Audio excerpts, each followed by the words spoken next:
Hi, I'm MarzGurl. I'm JoshKnightTheFirst. And welcome to episode 73 of MokkoriPlay, the only podcast dedicated solely to all things City Hunter. On today's podcast, we're going to cover Season 2, Episode 22 of City Hunter, titled The Target is Ryo, The Camera Woman Loves Danger, Part 1. A two-parter, yay! Yay! Haven't had one of those in a minute. Yeah. And this one is actually pretty decent, all things considered. There's a little bit of questionable material later on in the episode. But it's not nearly as bad as some previous questionable material in previous episodes. No, actually, I think it's a turn for the better in some regards, but there's also some crappy parts about it. But it's fairly minimal. Also, this features a character that, for whatever reason, comes up kind of heavily in the Takarazuka stage production. Mm-hmm. I don't know why they decided this character was important, but okay, sure. I need to rewatch it because I only remember so much of it. We'll do that. We will definitely do that. Eventually, we're going to have to cover it anyway. We only have to cover it once, though, right? Not both casts? No, it's the same show. Okay, I'm just double-checking how thorough we're going to be. No, you don't need to double-check it against both casts. They're identical. It's the same show. Every time. Every time. But as far as being thorough goes, one of the things we try to do is make sure that we cover as much information as we can, and so we have to learn a couple of things. One of those things being, as we bring up a lot here on the show, the French live-action adaptation of City Hunter, which was directed, written by, and starring Philippe Lachaud. And so this weekend, we actually had a chance to go check out one of his other films that was playing out here in LA. Right, so he's done quite a number of films in France. One of them was Alibi.com, which we had to hurry up and find a copy and watch it, because the screening we went to was Alibi.com 2. Now, Philippe wasn't, down there or anything, although he apparently had recorded something special for this particular Los Angeles screening, but I have no idea what he said, because his special, "Hello, this is me, I'm Philippe Lachaud, thank you for coming to my movie," was not subtitled. The rest of the movie thankfully was, but he wasn't. But I guess that wasn't a problem for the 200 other people who spoke French in that theater. What an experience. It was something. It's a good movie, funny movie, I liked it. The first one's better though, it's got better, well, better is not, when I better say is better, objective. No, when I say better, I actually don't think it's a wholly better film. What's better about it is that it has better nerd references. It's got this weird Assassin's Creed moment where somebody tries to jump off a building. Tries to do the leap of faith. Into a pile of hay. And you hear the hawk going by, and he pulls a hood over his head, and then it ends up he does not actually jump, and he chickens out, and he just climbs down the tower. But it was a good visual reference. It was a good visual reference. Also, real deep internet cut of fat, naked, body-painted Spider-Man. You would have had to have been around 4chan in the early to mid 2000s to know what I'm talking about. What a weird cut. But a deep cut, nonetheless. Very strange reference. Anyway, I say all that to say that's the kind of dude and the kind of people working on Philippe Lachaud's movies that you're getting when you're going to these films. And so that's just kind of also the tone of that City Hunter movie. So tangentially speaking, we're going to go ahead and get into this episode, but as we are getting ready to, because we know it's going to be one of the last things we cover here on the podcast is that live-action City Hunter movie. As we're going through it, because we're constantly rewatching it, we discovered a ton of other Easter eggs that we can't go into right now. Just know that for the culture, for the people of France who were watching anime in the mid-90s, thereabouts, that were watching a bunch of stuff from the 80s, there are some huge cuts in that movie that we just weren't aware of. Yeah, deep anime cuts, and then also just deep French TV cuts that anybody who was not watching French television would have never understood. Just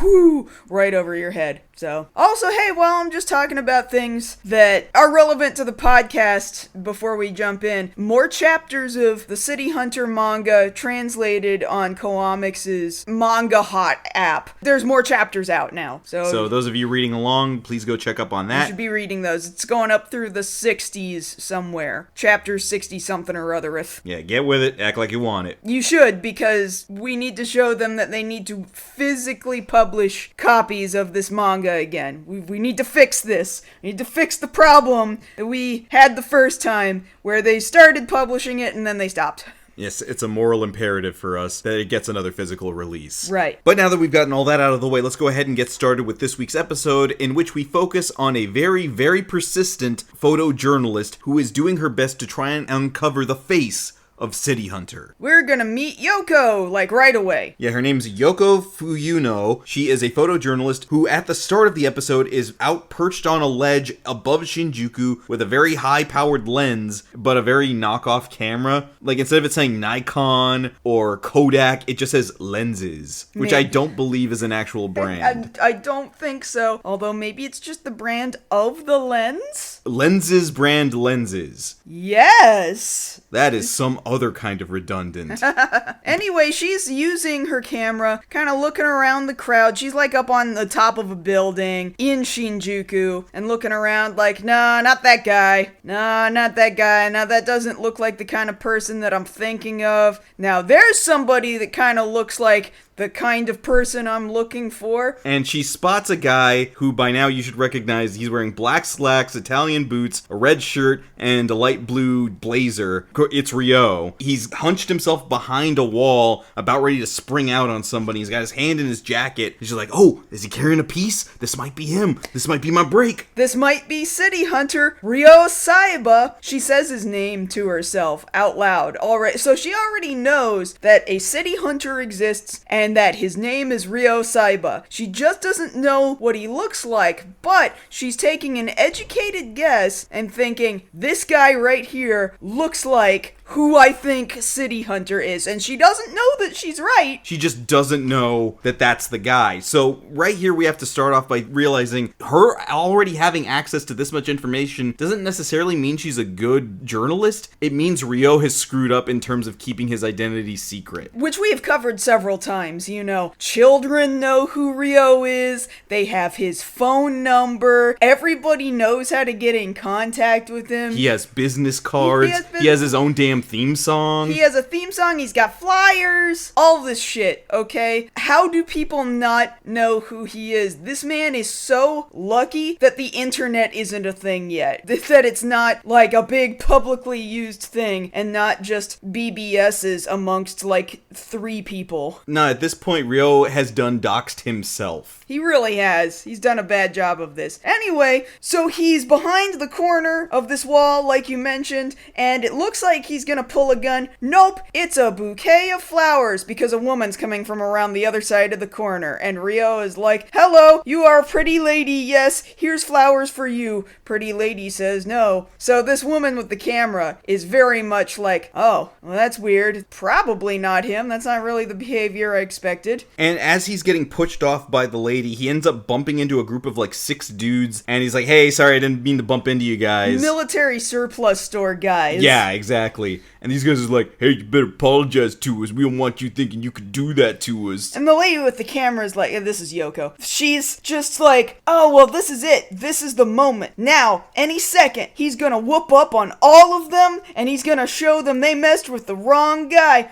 No. Well, right before anything does happen, though, Ryo looks up and he looks dead into her lens. So he's already figured her out. He's already seen her. He's already heard her, probably taking pictures earlier. And she's up there like, oh my god, did he see me? I think he saw me. And because now that he realizes he is currently being watched, and so he has to be extra on guard, he does the only thing that makes sense. He lets himself get curb stomped. Just lets the shit get kicked out of him by all of these dudes. Just screaming and crying, and so of course the woman's like, oh, definitely not the guy. What a coward. I should go help him. To this poor man, I'm gonna need to go save him. And so she goes down there, helps him to a park bench, like, I don't know, like gives him an ice pack or something. She's like, oh my god, I'm so sorry that I didn't come and help sooner. It's this little thing. I thought you were this guy I'm looking for. And he's like, oh, really? You're looking for a guy? Who's the guy? And she's like, oh, Ryo Saiba, the city hunter. And he immediately realizes, yes, this would be very bad if she figured out who he was, who I am, and then she started taking pictures, because she's told him now she's a journalist, and if pictures of him get out everywhere, everybody's gonna know exactly what he looks like. And this is what I mean when I say, bro,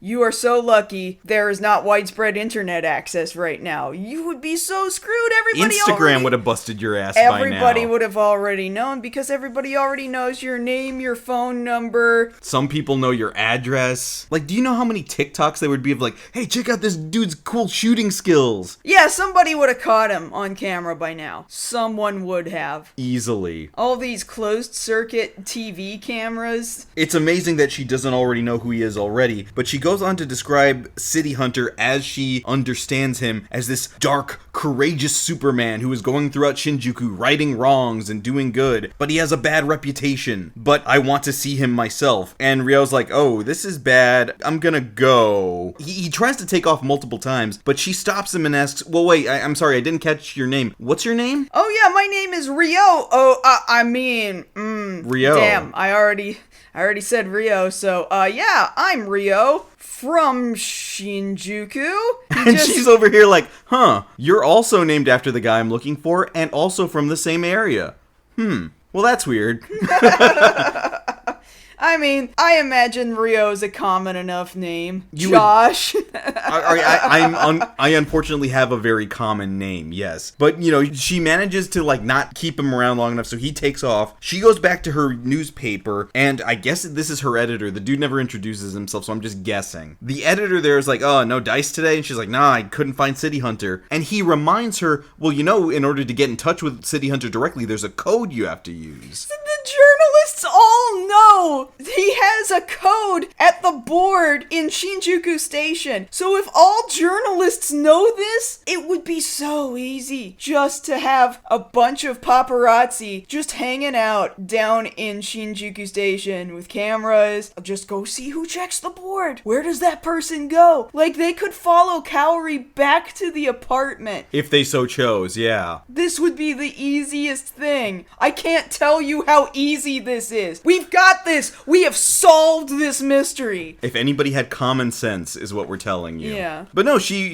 is given the information that I imagine if she had done that much homework on City Hunter, she should have already known this. Maybe she did and she just forgot. I don't know. Let's give her the benefit of the doubt and say she just forgot. So she goes and writes a message there at the Shinjuku chalkboard. Hey, City Hunter, meet me at 12 in Shinjuku Park. Now, they don't specify on the board in Japanese what time of day that AM is. or PM, which would be go-go or gozen. And at the time, Japan was using 12-hour clocks like we do. A lot of the rest of the world uses 24-hour clocks. And in fact, now, Japan has moved to a 24-hour clock. So if this had been done now, it would have said 0 o'clock, okay? If she was referring to midnight. If she was referring to midnight. And we'll see in a second, it's gonna be dark outside, so 12 must have meant midnight, so it's dark. But, sorry, Discotech, you guys screwed up this one time, because you said 12 p.m. Which would be noon. That's noon, which would have been the sun is all the way up in the sky, the complete opposite of what it looks like when we go to see her. Which would have been 12 a.m., more than likely. I just think, okay, that was a good educated guess. You had to pick either the daytime or the nighttime 12, but then you literally could have just looked at the next scene. So I don't know. I don't know if maybe the translator didn't have the video and so they had to guess, but then whoever the subtitle editor was could have caught that. Should have noticed that. In any case, as per usual, Kaori is the one checking the chalkboard and recognizes very quickly, oh, this is a woman's handwriting. Damn, I don't want Ryo to know about this. But they show up anyway, which makes me believe that they were having a rough week over at City Hunter. Was Kaori perhaps actually honest? Alright, I'm gonna tell him, and I'm just gonna see if this time, maybe he can behave himself. Well, the answer is no, because when they get there, Ryo is chomping at the bit to get around this corner they're hiding in, and Kaori's like, calm your ass down. He's like, no, I gotta see it. I gotta see it. And he comes around the corner, and he sees, sure enough, it's Yoko again, and then he comes back and he's like, nope, hard pass. And he's like, oh, it's just unfortunate. It's not like she's not hot, but that's the photojournalist. So he's also clearly had this conversation with Kaori already, because Kaori responds, oh, she's the one trying to take your picture? Oh, no. So at the very least, they had a conversation about about this. Like, I wish I had seen that scene between them. Like, hey, it's the weirdest thing, Cowdy. Somebody's trying to figure out who I am. And Cowrie might be like, oh yeah, that's not good. Well, hopefully you'll never see her again. I feel like maybe that's as far as that conversation went. You would think, right. Unfortunately for the both of them, something happens here that's going to force Ryo to reveal himself. So those same dudes that were in the park earlier, or in this first scene that were beating the crap out of Ryo, show up again to accost Yoko. I guess they just really like hanging out in parks in the middle of the night. Hanging out in Shinjuku Park at night. And hassling women, which, yeah, that would usually be a moment where, oh, City Hunter will come out and take care of this, but Ryo's kind of in a predicament. So they have to, be smart about this. So what ends up happening is Ryo throws a trash can from, behind the wall they're hiding behind, beans some dude in the head, which is enough to distract the dudes, hey, who threw that? And then Kaori comes in and swiftly, grabs Yoko by the arm, all right, we gotta get out of here, let's go. While, at that moment, while they're running away, then Ryo can step in while she's mostly not looking. And unfortunately for Ryo, Yoko hears a conversation between Ryo and the guys being like, hey, you're the dude from earlier. And he's like, yeah, I'm City Hunter. And obviously having heard this, Yoko's like, oh crap, that's exactly who I'm looking for. I'm turning my ass back around. But she didn't quite see how all the dudes ended up, in a second, on the ground. They all got kicked to sleep. She just kind of comes back and gets there while they're all kicked to sleep on the ground, and Ryo's like, well, I guess I can't hide it anymore. It's true. I'm Ryo Saiba, and I am City Hunter. Nah!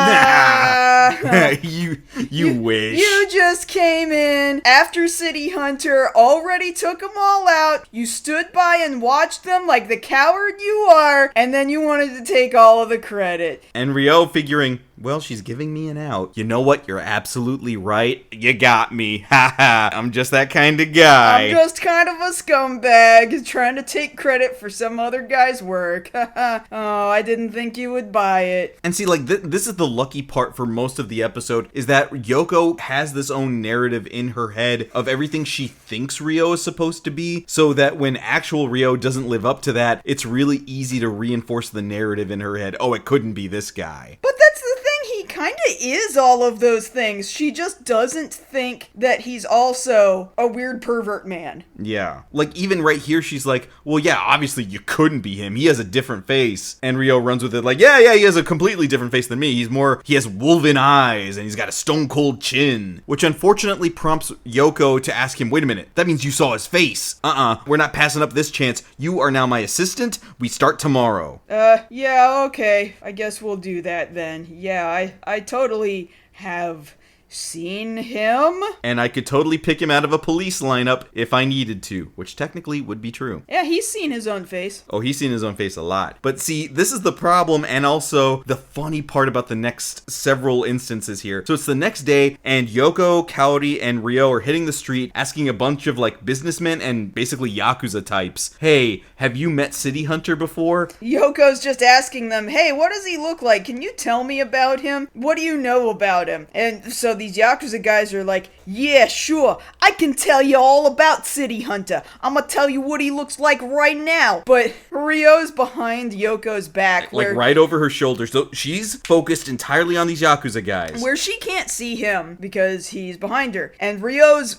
giving everybody that they talk to just this stone cold face of, if you say anything, I will fuck up your shit. But on top of that, especially the first guy that they talk to, Ryo just flips him the bird as hard as he possibly can. So he's got this murderous look on his face and he's flipping him the middle finger like, you ain't gonna say nothing. With that look on his face. And so all these guys, they don't even finish their sentences. Yeah, he looks like, I ain't see shit! And they just run off down the street. And this happens for 4 or 5 guys. And Yoko's like, that's weird. I wonder why nobody will talk to me about any of this. And she doesn't think anything else of it, doesn't think to look behind her. Lucky for Ryo. And so they take a break because, you figure after 5, you gotta stop. Reassess how your approach is working. Right. And so as they're stopped, they bother to ask Yoko, Kaori, and Ryo, they ask Yoko, so why is it that you're looking for City Hunter at all anyway? Is it purely professional? Well, Well, I mean, there is the professional part, yes, but also, I think I might love him. You say, what now? You might, excuse me?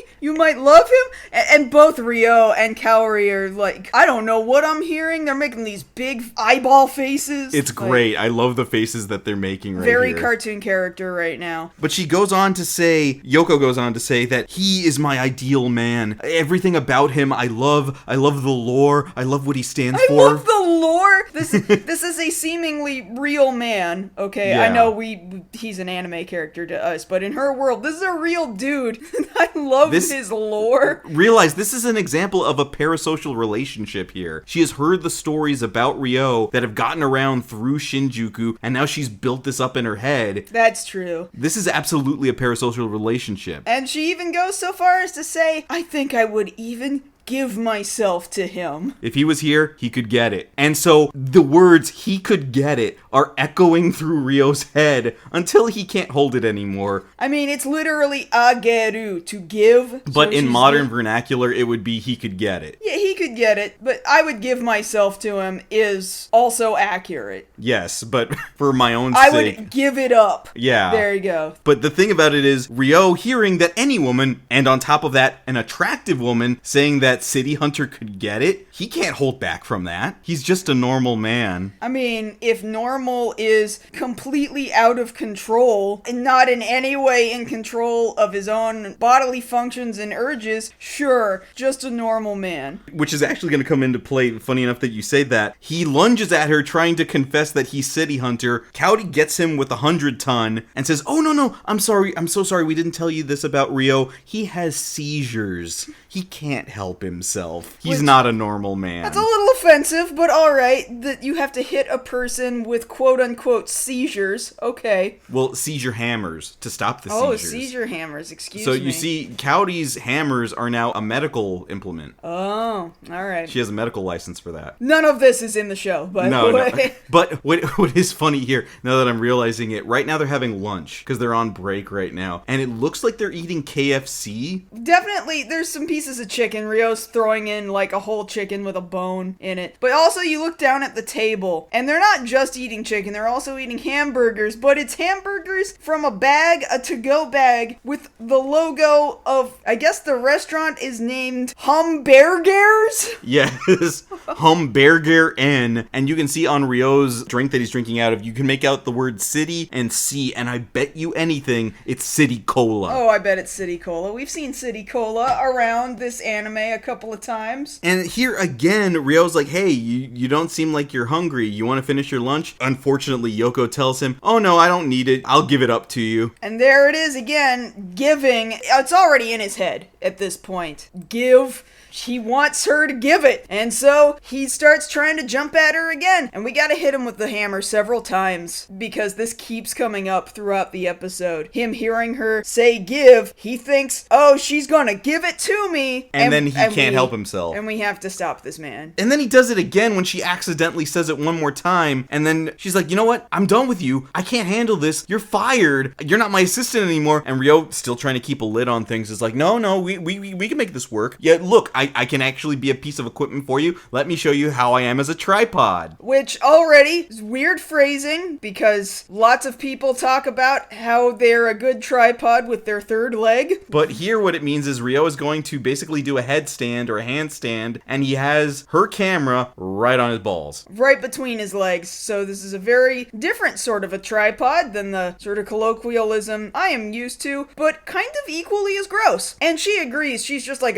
keep the camera. Forget it. I'm leaving. I am out of here. You're friggin' gross. I am gone. And so you would think, now that he's grossed her out enough, he's probably in the clear. You would think. Unfortunately for Ryo, he happens to be out in front of a business where he owes quite a bit of a tab, out in front of this place called Snack Potato. How many of these places does he frequent and just runs up a bill? I imagine, like other episodes have shown, it's multiple businesses there throughout Shinjuku. It's a lot, and there are times when entire crowds of people chase him down the street like, you owe us money. This also comes up in that Takarazuka show. A bunch of people come and knock on his door like, hey, where's our money, Ryo? Where's it at? And that's exactly what the Snack Potato person is doing. Like, hey, look at this. I've got a bill for you. How much money was it? It it didn't have a number on it, but it said 3 months worth. 3 months of not paying this person, and they call him by name, Ryo Saiba. Yoko, unfortunately, isn't that far down the street to where she overhears somebody refer to him as Saiba. So she stops and is like, Ryo Saiba? Like that Ryo Saiba? The Ryo Saiba? Okay, we need to have a talk about this. And then they go back to the apartment again. And Ryo's like, that's right, you got me. I have a twin brother whose name is also Ryo Saiba. And actually, my first name, like, I've just been using his name because my name is Ryoji Saiba. Ryoji Saiba. But I go by Ryo, and I have a twin brother who is the city hunter. Yes. Named Ryo. And she's like, oh, well, that sure is convenient. Hey, is he gonna come back anytime soon? I'm just gonna stay here and wait for him. And so, like, she bought it, all right? I know. She bought it, hook, line, and sinker. It was so easy to tell her, I have a twin brother. And if you're somebody who can be lied to, that somebody has a twin brother, within 24 hours of you knowing them, I have some crypto I'd like to sell you. A few NFTs, if you can be persuaded. So as you can tell, this definitely throws a wrench in the works because they're trying to get rid of her. They're trying to throw her off the trail, and she's just so relentless. Every chance she gets, she's really on the hunt. She is not going to give up anytime soon. Mm-hmm. So Kaori has to have this talk with Ryo about, okay, well, what are we going to do about it? And Ryo's like, okay, we'll talk to her. Tell her something. So Kaori goes up to her at the picnic table and says, you know, I don't know if it's safe for you to stick around here. You know, Ryoji, he's real bad with those seizures. Is he now? Yes, and I can prove it. Come on, let's go. So Kaori tries to go up to him in his room where he's reading an erotic magazine. What's it called? Sexy H. Anyway, Ryo stops reading his Sexy H for a second, like, yeah, Kaori, what do you want? And Kaori very slowly and deliberately says, I'll give it to you. And Ryo's just like, I don't know what you're talking about. Why are you telling me that? What are you going to give me? Lunch? Dinner? I don't understand. And he completely no-sells it, which leads to Yoko saying, I wonder why he didn't react to you saying you were going to give him some. Which, there she is, repeating it again, and now Ryo is reacting, lunging at her, and they both have to hit him with a hammer again. Well, no, this time it's a pole from the ceiling. That's right. You know, like Ewok style. Yeah. This, of course, pissing off Kaori that he blatantly didn't react to her, but he reacted to Yoko. So later on, Yoko is up on the roof, and Ryo goes up there to talk to her. Mind you, off in the distance, you can see the comedy dragonfly on the side of a building. Yeah, it's part of an advertisement of some kind, and it's written in Japanese, and the Japanese is kind of small. The first word definitely translates to paradise, and then I couldn't really read the second one. Just a little note there. But yes, Ryo is up there to try and talk some sense into Yoko to give this up, and he gives her this whole spiel about the city hunter's world is a world of darkness. It's the underworld, and she has no idea how bad that is. Yeah, you don't want to get involved in this. Also, if you were to reveal his face, it would be really dangerous for him, maybe even for you too. And she just cannot be convinced. Like, oh, well, if it's that dangerous, I definitely want to find out, and I want to go talk to him myself. You know, I want to clear his name because everybody thinks he's just a predator, but he's a good guy. Once I meet him, he'll understand me. Obviously not you. You're not City Hunter.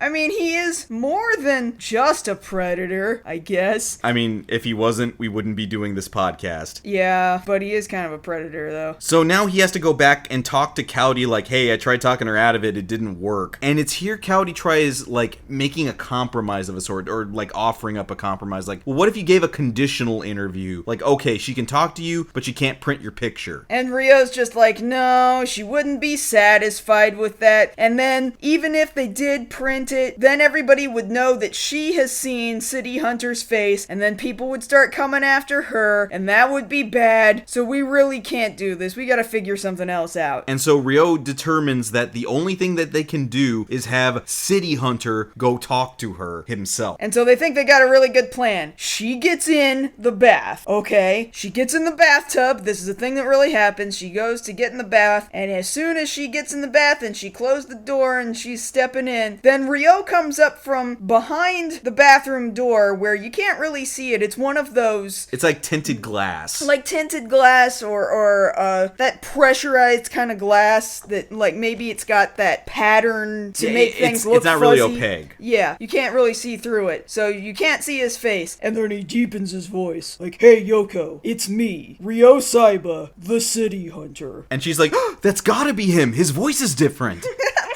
This bitch fell for it, hook, line, and sinker. Oh my god, very easy to fool. And so he's here on the other side of the door, like, you're better off not knowing about me. Also, my brother told me you have the hots for me. You should give that up. I actually am in love with someone else. Which is true, but we're not gonna go into that right now. And mind you, Cowdy is listening in on this story he's giving, and I wish we had focused on her hearing that. Like, I wonder if he's telling the truth. Yeah, wonder who he's talking about. Yeah, I wonder who that's for. Or hey, that's a good made-up story, man. Good job. Oh, yeah, made-up story, right. And so he's like, give up on looking for me. It's a bad idea. Goodbye. Unfortunately, as he's about to walk away, that's when his eyes catch Yoko's underwear next to the door. Like, man, this just ruined the whole thing. It was actually going really well. Like, she almost bought it, but she's, like, rushing to, like, put on a towel and chase after City Hunter. Meanwhile, he's rushing to grab her underwear. Meanwhile, Kaori's rushing to hit Ryo with a hammer. And she does hit him with a hammer, but, like, hits him through the glass. Yes. And now, Yoko knows, it was just old Ryoji on the other side of this door, and now his mouth is on my underwear, which is really weird and gross. I'm not leaving until I talk to the real City Hunter. Oh, man. We almost had that one. And if things weren't bad enough right now, here's Sayako from nowhere. Knock, knock. Hello, it's me, Sayako. Hey, I've got a job for you to do, Ryo. You promised me you'd do it for free. No, I didn't. Yes, you did, and I got it on my 1988 Talkboy. Or a Talkman. Yeah. It's not a Walkman. We can't afford that Sony advertising right now, so it's a Talkman. And unfortunately, yeah, she's got Ryo dead to rights. He's there on tape being, I assume, drunk or horny or both. Being like, hey, I've already forgotten about all the stuff you already owe me. I'd do anything for you. And I'd do it for free. And he's like, damn it. I said it. And she got me on tape. So she's like, all right, here's what I need you to do. There's these guys who are moving drugs from this place to this place. They're gonna drive right in front of Shinjuku Police Station. It's a really stupid thing for them to do, but we're banking on them being stupid. And all we need you to do is cause an accident in front of the station, and we will just swoop in to pick it up. Ryo's like, no, I cannot do that. I already told you. Somehow he already told her. Yoko is here. She's trying to figure out who I am, and I can't do it with her hanging around. Oh, but you're a professional. You'll figure it out. Bye. Well, damn. Well, now we gotta do this. So, like, again, like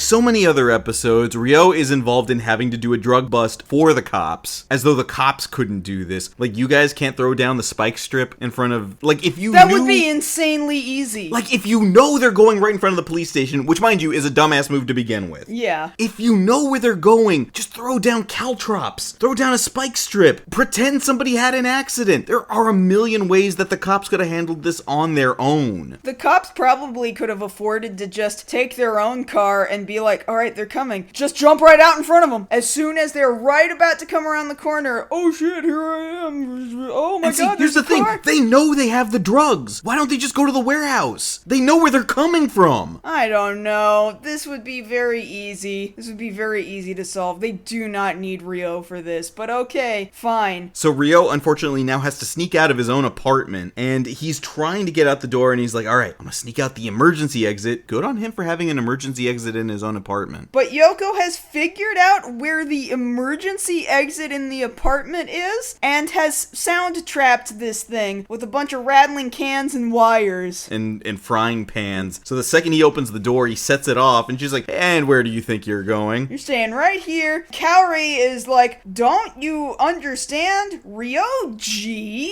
has a second job that he needs to get to right now because we don't don't make enough money around here. Certainly not because of Ryo. Ryo doesn't help us. Yeah, Ryoji has to have the second job, not me having to work at a grocery store at night because we can't make rent. Once again, we don't know that that's actually a thing. That is the official headcanon of this podcast. That is your official headcanon. Of this podcast. And so Ryo, on the fly, has to make up a new job. And that new job is working at a gay bar dressed in drag. And so here is actually something a little positive in that the turn that the show has towards Ryo's interactions with people in drag or gay people in the show up until this point hasn't been great. No, but every so often, like when you're talking about nightlife, he seemingly has no problem with either gay people or people dressed in drag who may potentially be trans. And he interacts with them okay. He doesn't act like they're weird. He acts like they're fun usually. And right now he's extremely comfortable getting into drag in order to throw her off. And he seems to have a good enough rapport with this particular bar that they just immediately let him do it. Like, oh, honey, we'll do you up real quick. We're gonna make you look nice. We're gonna give you a spot on the floor. In fact, we wish you would come do this more often. We could use another worker, and you're pretty good at this, man. Although, Yoko apparently is a bad person. And she's just like, oh no, gay men in drag. This is very gross. I need to go to the bathroom and throw up. And I'm just like, wow. That's a reaction. That's the bigotry right there. Holy shit, ma'am. Like, we didn't have a problem with you before, but now it's like, I don't know that I want you to hang around anymore, Yoko. Yeah, and this lady has a role in that Takarazuka play, and now I have to remember, oh yeah, she's homophobic. She's a bigot. Oh no. Thankfully that doesn't come up in the Takarazuka play. Thank Christ. Takarazuka thankfully is better than that. Yeah, I mean, look, Takarazuka literally cannot afford to push away a gay audience. Okay? That's half their audience. Do you understand and how many people... It's not just because it's a theater thing. If you've never seen a Takarazuka performance Do you understand before, how many people figure out they're gay because they saw Takarazuka? I mean, come on. How many women figure out, I love her? It happens all the time, and it's happened for decades. And the women in Takarazuka date each other. So this keeps happening. They can't afford to push away the gay audience. They try not to acknowledge it, but that's so stupid. But it's really dumb. It's a wink and a nod sort of situation until they can do better as far as being able to be more direct about that sort of thing. Right. But as terrible as it is, the bigotry allows Ryo to slip out the back door and go do what he needs to do. In drag, still, mind you. He's like, alright, I got my gun. The truck's gonna be coming around the corner any second. Thank God that this bar is really nearby the Shinjuku police station. So I've got my hand in my coat with my gun. Unfortunately, Yoko was like, oh my God, he left. I gotta go after him. And she chased down pretty quickly behind him. Hey, Ryo, what are you doing over here? Ah! Actually, now that I'm remembering, doesn't the version of Ryo that shows up in Mr. Mumble also show up in drag at one point? Oh, does he do that? He does, right? For what that's worth, Mr. Mumble, which is one of the other live action adaptations, is a pretty good adaptation in that regard. Even though everybody's name is different and there's a lot of things that are different about it. It's more things are missing. It's weirdly the closest adaptation live action you would get for years before 2019. Yeah. It's actually way closer than Jackie Chan's City Hunter. Yeah, it kind of goes Nicky Larson, Mr. Mumble, and way further down is Jackie Chan. Yeah. But we digress. So yeah, Ryo's posted up in this alley, and unfortunately Yoko's caught up to him, and here comes the truck coming down the street in front of the police station. And so Ryo, again, has to quickly think on his feet. All right, I gotta do the one thing I'm good at. Assault. That's right. I coaxed you out here so we could be alone together. And kind of starts lunging at her. And she doesn't want to be assaulted, obviously. So she takes a swing at him, kind of pushes him back. And he kind of pulls this kind of Goku, oh no, I forgot my tractor. Like, he really oversells it. Yeah, he oversells, rolls into the street, his wig falls off. But he's still like, he's got all the makeup, he's got the earrings in, he's got the pumps on still. He's in heels. Yeah, I mean, they're low heels. They're the blocky kind of heels, but I mean, it's not exactly the most comfortable thing to be doing this job in. But still, even then, he manages to make this timing work out for him when, as the truck is coming, Yoko recognizes this truck's about to hit him. I can't look. So not only is she a bigot, she's also a coward. And she averts her eyes to not look at Ryo about to be sidewalk pancake. Which gives him enough time, like, I'm on the other side of the truck. Even if she was looking, she wouldn't be able to see. He pulls his gun, blows out one of the front tires, and then the truck goes rolling a little. And he blows out the lock on the back doors. And then all the drugs pour out. All the drugs ever. Right in front of Shinjuku Police Station. So there's a big old crash, and everybody's looking out the window like, hey, what's going on down there? Why is it all white? And as Sayako and all the police come out to pick up the drugs, it's clearly cocaine. Obviously cocaine. A lot of cocaine. It was the 80s. Of course it was cocaine. It's a lot of coke. Ryo, still in drag, grabs Yoko's arm and is like, we have got to run. And she's like, but we were just a participant in this accident. Shouldn't we, talk to the police about how we maybe caused this accident? Nope. Oh, no. We are not going to do that. We gotta go. We have to go right now. Go. Oh, we forgot to mention. Oh my god, in the gay bar. Yeah. So, as we mentioned before, there's all these things that will tie Ryo back to being City Hunter. One of those things being he has his own damn theme song. In-universe. In-universe canon theme song. And it's Go Go Heaven, which was the second opening to the first season, okay, and of the City Hunter. So when we go into this gay bar with Ryo in drag, what's the first thing we hear coming through the speakers?